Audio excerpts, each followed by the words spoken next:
Episode 3 Secret Skies. It is a dark night in January, and you are driving along one of the many rural roads that cut across the Forth Valley of central Scotland. The particular road that you are nearing was once a track used for centuries by drovers to move cattle from their grazing lands in the Highlands to a large market in Falkirk. The pasture land around this area would have been an ideal place to feed and milk the cows. Such ground is known in Scotland as a loaning, and any track that leads to it as a loan, and so this particular route is known as the Drove Loan. Over the many centuries of the route being used, the rutted, hoof-marked track eventually became a tar-covered road, but even today it is only as wide as a single vehicle in the winding section that crosses an area of boggy land between Bonnybridge and the neighbouring towns. There are few lights or buildings in this area, only grassy fields and the distant silhouette of the ancient trees of Chasefield Woods, home to the mysterious Witch's Pond and enigmatic prehistoric stones which are engraved with strange disc shapes. Nobody knows for certain who made the circular engravings or what they might represent. This particular January evening is cold and clear, but as you approach the Drove Loan, your attention is caught by something strange moving across the tree line. It is low on the horizon. You know this area is on the flight path of two major airports, so you're used to seeing planes crossing the sky. But the object crossing the sky in front of you tonight does not look like any plane. The shape of the hovering craft is difficult to discern, but as it approaches the road in front of your car, it certainly appears to have a number of pointed corners, suggesting it is triangular or possibly star-shaped. Small lights are visible in the lower section of the craft, and they are illuminating the dark ribbon of road beneath it. It's then you begin to accept with rising panic that the object hovering in the sky above your car is no type of conventional aircraft. In a flash, the strange craft takes off at great speed and vanishes into the night sky. Shaking with fear, your hands gripping the steering wheel, you continue your journey, eager to be far away from the site of the encounter. But even as you reach the safety of the houses on the edge of town, it is difficult to feel reassured. After all, you are unsure whether or not you have just encountered something from another world.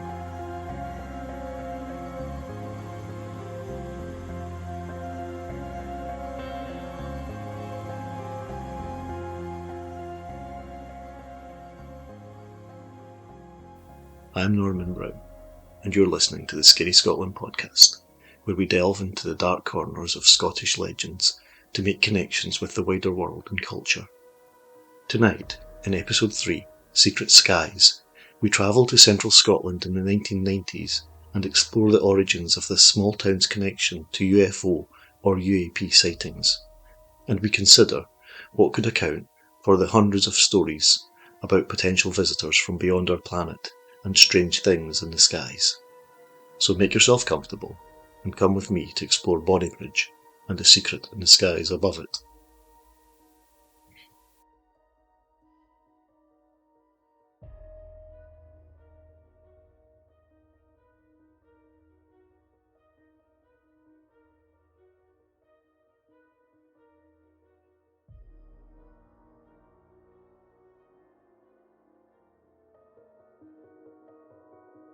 Scotland, with its mysterious landscapes and ancient lore, has long been considered a hotspot for UFO sightings and alien encounters.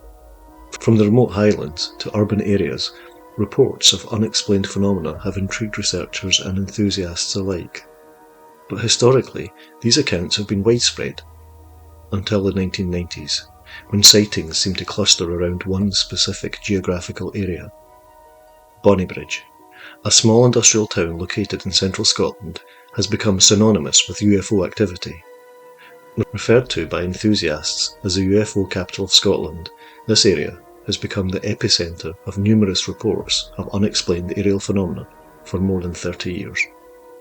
An interesting feature of the location of the town of Bonnybridge is that it lies within what is popularly known as the Falkirk Triangle, a region encompassing Bonnybridge, Stirling and Fife, that has a higher frequency of UFO, or as they recently have been rebranded, UAP sightings. The modern wave of UFO sightings in Bonnybridge is often traced back to 1992. It's important that we appreciate that these were comparatively much simpler times. However, a new operating system called Linux had just been invented in Helsinki a few months earlier, and the first ever text message would be sent later that year. So whilst we were still far away from the immersive technology that would engulf our lives later on, things were beginning to change and become much more technological. And we were of course on the countdown to the start of the new millennium. In January of that year, Scottish band Wet Wet Wet were number one in the charts with their hit song Goodnight Girl, and on a dark January evening, a local businessman named James Walker was driving home when he saw a strange, luminous object hovering over the road whilst driving on the back road near Bonnybridge. It was a disturbing experience, and Mr. Walker was very unsettled by it. He later shared details of his frightening encounter with his friend and local councillor Mr. Billy Buchanan.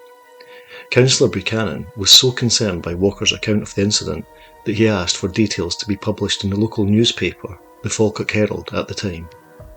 The publishing of this news story sparked significant interest and encouraged many other people to come forward and share similar experiences. Although this was the early 90s, an era which would see the X-Files and Dark Skies thrust notions of UFO contact and conspiracy theory into mainstream TV culture, Mr. Walker's sighting occurred at least 18 months prior to any such show airing. The most sci-fi programme on TV at the time was Star Trek The Next Generation, which was more concerned with Klingon and Borg diplomacy than weird objects filling the night sky over planet Earth. So it seems unlikely that the flurry of sightings was in response to some cultural zeitgeist. And yet, throughout the next decade, the sightings over Bonnybridge continued to be reported. One of the most famous cases of a strange sighting occurred in 1994 when multiple witnesses reported seeing a strange glowing blue light hovering over the town. According to witness accounts, this light moved erratically before disappearing at incredible speed upwards. It's also worth noting that this was long before the explosion of the popularity of colourful LEDs, which can now easily be attached to drones or helium balloons in order to fool the public into thinking that the Martians have arrived. Whatever the strange, large blue object was at the time, it wasn't a balloon, and it wasn't LEDs or drones. Yet, despite these ongoing anomalies, and repeated petitions from Councillor Buchanan to 4 British Prime Ministers and then the Scottish Government, there has never been an official investigation or inquiry into the countless sightings of strange phenomenon in and around Bonnybridge. But even in the absence of any official response, the reports keep coming in, and the sightings, which began with Mr. Walker's, continue to this present day, with locals and visitors frequently describing anomalous objects in the night sky. Multiple witnesses have independently reported similar events. Another factor that seems to support the idea that this is an actual event rather than simply flight of fancy is that the small range of phenomena described includes the same common elements. Sightings around Bonnybridge often include bright lights darting across the sky, unidentified objects hovering at low altitudes, geometric shapes such as triangles, stars and disks, craft with pulsing lights, and encounters with strange beings, all of which begs the question, what could account for the strange events in the skies over Bonnybridge? Well, several theories have been proposed in an attempt to explain the UFO phenomena. In 1995, one family driving near the town observed a large triangular craft flying silently overhead. According to their account, this craft had lights in each of its 3 corners. They claimed it glided above them silently before vanishing at tremendous speed. This suggests to me that some of the alleged UFO sightings could be military testing or secret aircraft operations. After all, Scotland hosts several air bases and has had a long-standing relationship with the US Air Force. Plus, experimental technology needs to be tested, including for visibility. So surely it would be better to carry out such tests over a relatively small population, where sightings could be easily tracked and the impact of any sightings could be measured. This explanation of military craft may also seem especially increasingly likely given Scotland's proximity to the North Sea. a site of tension between East and West, where Russian planes, ships and submarines often engage in explicit and covert breaches of sovereign territorial airspace and waters. Couple this with the fact that huge areas of Scotland are completely unpopulated and would allow for discreet flights of experimental craft over rugged and varied terrain, and suddenly the idea of flybys over Bonnybridge seems more plausible than camera-shy visitors from a galaxy far, far away. And the timing of this particular sighting is also significant. During the 1990s, all across the globe, there was an international spike in reports of black triangular aircraft in the skies, many of which demonstrated impressive manoeuvres and high speeds. At the time, this exotic-looking craft was often linked to the idea of extraterrestrials and visitors from space. However, we now know that throughout this time, the US Air Force was covertly developing and testing stealth aircraft such as the B-12 Spirit, which closely matches the description of many of these so-called black triangle UFOs.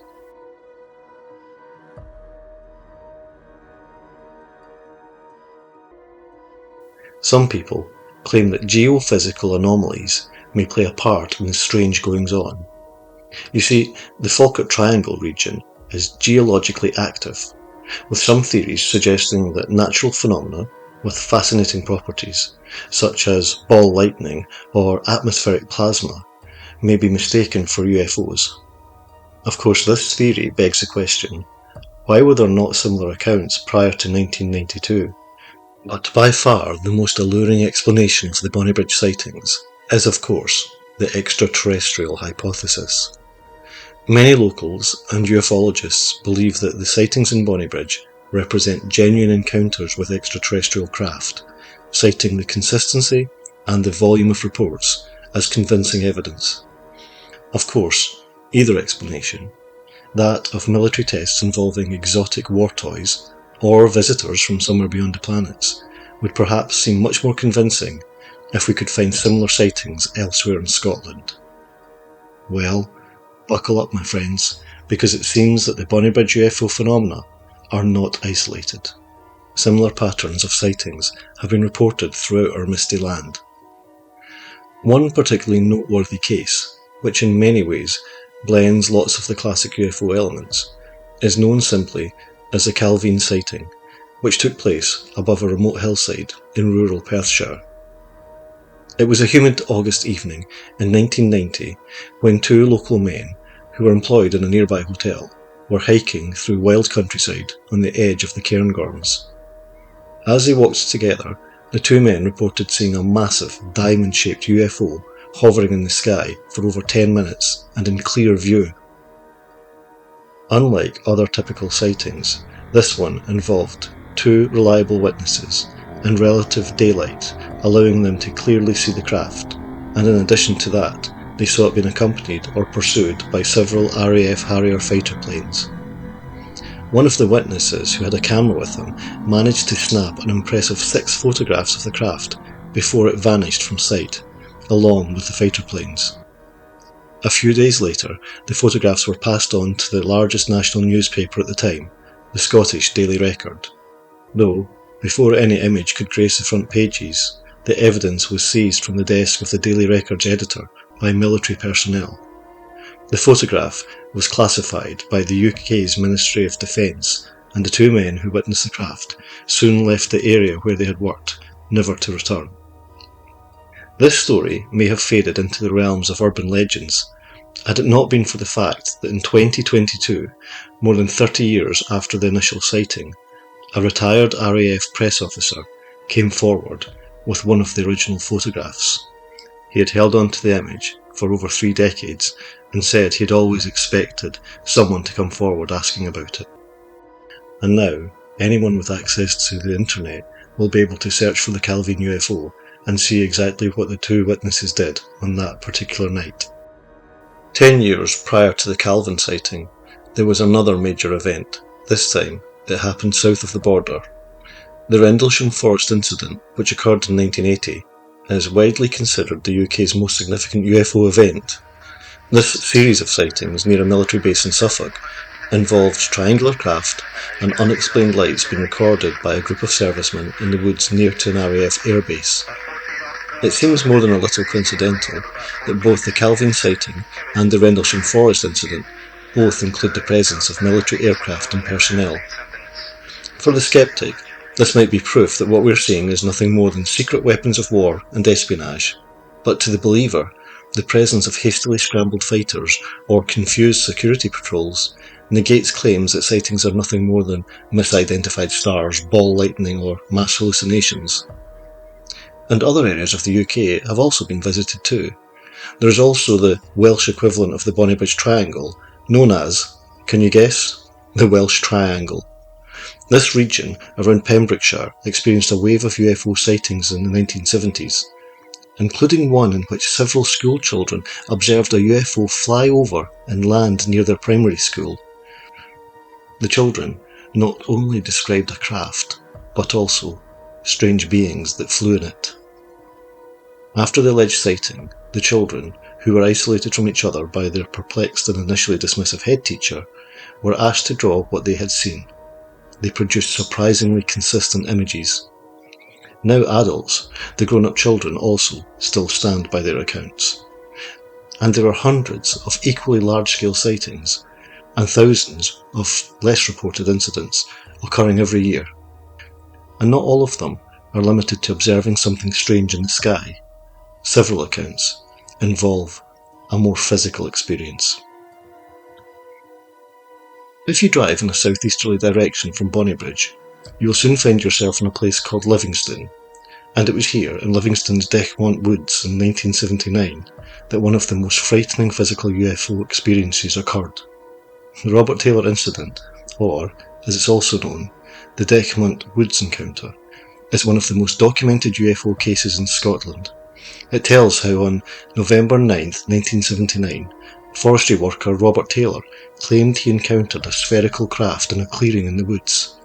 In his account, aspects of which will be later echoed in James Walker's Bonnybridge experience, Taylor described observing a metallic object approximately 20 feet in diameter with protruding spikes. Could this be what another person might call star-shaped? But this is not where the experience ended. A highly distressed Taylor reported being attacked by smaller spiked objects that had emerged from the mysterious craft before hovering towards him and dragging him back towards it. Later investigation by local police at the time recorded both physical marks on Taylor's clothing and unusual ground impressions at the site, confirming the fact that something did indeed happen to Mr. Taylor.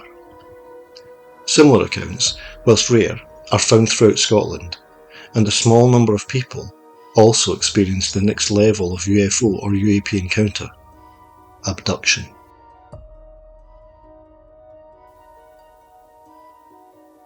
In August 1992, the same year as James Walker's incident, two men, Gary Wood and Colin Wright, were driving on the A70 road, travelling from Edinburgh to a small village called Tarbrax. When they passed a local reservoir, both men noticed a bright disc-shaped craft hovering over the road up ahead. Unsure of what to do, Gary, the driver, sped up the car and raced beneath the craft, desperate to flee from it. However, as they passed beneath the object, both men claimed that the craft above them responded by emitting a ray of shimmering light, which upon reaching the car, caused a moment of complete blackness to descend upon both witnesses. Gary and Colin later recounted experiencing missing time and disturbing visions of alien experiments. Later, during a period of therapeutic hypnosis, both men became highly upset and eventually recounted being taken aboard a craft and subjected to terrifying experiments. The case attracted significant media attention and is cited as Scotland's most credible abduction story. And the encounter does seem very similar to UFO cases such as that involved the New Hampshire couple Betty and Barney Hill in 1961. They too encountered a mysterious craft, and hypnotic regression sessions later revealed detailed descriptions of the type of alien encounter and invasive procedures Gary and Colin had spoken about. So what can we conclude from accounts such as these? They all certainly share specific elements with the Bonnybridge sightings. such as the remote locations, unusually shaped objects, glowing lights, strange flight capabilities. Consequently, these accounts have collectively fueled speculation about a broader UFO phenomenon affecting the entire UK and Europe and the world. But it has mainly been left to amateur researchers to investigate the veracity or otherwise of these alleged sightings. Thankfully, the age of the internet has made tracking and reporting these incidents much easier, but it has also spawned thousands of fake accounts and images designed to creep people out or simply get online attention. The waters are of course occasionally muddied by the claims of retired government or military officials who, having previously denied knowledge of anything UFO related, suddenly limp into the limelight to share salacious tales of endless encounters. We have to wonder about why their oaths of secrecy no longer matter now that they've reached pensionable age. However, a less sensationalised development came in 2008 when the UK's Ministry of Defence ceremoniously released hundreds of files related to UFO sightings from across the UK. The documents included several reports from the Bonnybridge area. Whilst no definitive conclusions were drawn from them, the data confirmed the prevalence of the sightings in the area and conflicted with decades of previous claims that nothing was ever being officially investigated. In our prevailing culture, where governments engage in covert activities, which are drenched in misinformation and denial, it is difficult to separate fact from fiction, drone from spaceship, witness from hoaxer. But one fact remains undeniable. For almost half a century, all across Scotland, people have experienced something strange in the skies, something so powerful that it leaves them changed. I myself grew up less than 2 miles from Bonnybridge, and I can still recall how in the late 1980s, on a warm summer night, I pulled on a rucksack, grabbed my bike and cycled out into the darkness. With my tiny lights blinking, I followed a road out of town towards a large body of water known as Carron Valley Reservoir. As the name suggests, this place is a large reservoir with a huge stone dam at the eastern end of it. It is here that I would often lie back at the water's edge and smoke cigarettes, whilst occasionally watching shooting stars leaving scorching trails in the sky. On this particular evening, I had been watching satellites slowly gliding by when I noticed one bright light approaching from the east.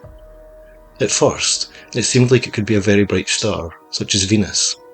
But as I watched, this light would suddenly shift, and then point down onto the landscape in a bright column of light. Any places it touched in the fields suddenly became illuminated and appeared as bright as day. I felt weird watching the strange light, especially when I realised that whatever was causing it was getting closer, heading in my direction. Then, within a moment, the light vanished, as quickly as if someone had switched off a torch in the sky. I stared at the place where it had been, puzzled by where it could have gone. And then, in a moment of wonder, I realised it was still there, moving almost above me, but in darkness. There was a slow rumble, and I held my breath as this craft passed overhead. For a moment, I watched its pointed shape block out the stars, and I felt that I was glimpsing something otherworldly. Without a camera, and long before the popularity of smartphones, I committed this sight to memory in order to share my UFO encounter with others. But as this craft passed fully overhead, staring up at it, I saw 2 glowing orange circles at the rear of the object. 2 circles which suddenly glowed brightly as the afterburners ignited, fully fading from orange into yellow and then into white, as the plane that I had been observing roared suddenly and sped off into the distance above the water. For a few moments, I had been given a taste of the wonder experienced by countless other UFO witnesses. My own was, however, unwarranted. What I had thought was a spaceship was in fact a plane. Ultimately, the UFO sightings in Bonnybridge, Scotland remain one of the most intriguing unexplained phenomena in the UK. Whether attributed to extraterrestrial visitors, secret military technology or natural causes, the volume and consistency of reports suggest that something unusual is occurring in the Falkirk Triangle. The connections to other sightings from across the UK and the world suggest a broader context, highlighting the need for continued investigation into these mysterious events. because, as television's father of all UFO investigation told us repeatedly throughout the 90s, the truth, it seems, is still out there.